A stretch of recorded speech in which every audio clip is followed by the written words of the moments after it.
పేరు చెరువు సీతామల్లెట్టండి. మేము మాది కలవపూడి అగ్రహారం. ఇప్పుడు మా పేరెట్లో ఉన్న నారింజ చెట్టుకి నారింజకాయలు కాసాయి. ఈ నారింజకాయలు పచ్చిగా ఉన్నప్పుడు ఈ రకంగా ఉంటాయి, అవి పండుతే ఇలా ఉంటాయండి. వీటితో మీకు నారింజకాయ కారం ఎలా చేయాలో మీకు పచ్చడి మీకు చేసి చూపిస్తాను.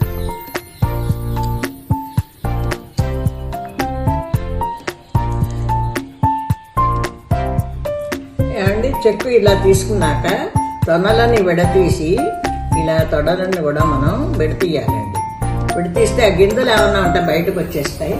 కానీ మనం వేసే చట్నీలో మాత్రం, కారంలో మాత్రం ఇవి కూడా వేసుకుంటే బాగుంటాయి. అప్పుడు మనకి పులుపు వస్తుంది, ఇవి రుచిగానే ఉంటుంది మనకి. ఇట్లా విడతీసేసి గింజలన్నీ ఏరేసేయాలి.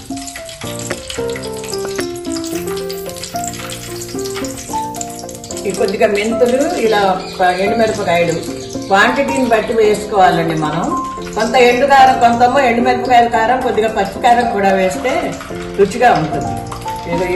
మిరపకాయలు వేసాము, ఇవి మెంతులు.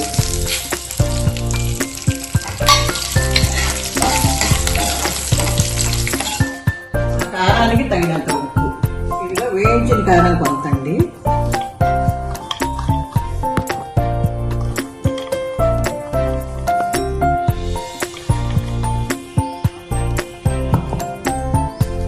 తర్వాత మన కూరలో వేసుకునే పచ్చికారం సగం, ఇది సగం అది సగం వేస్తే మనకి పచ్చడి రుచిగా ఉంటుంది. నారింజకాయ కారం రెడీ.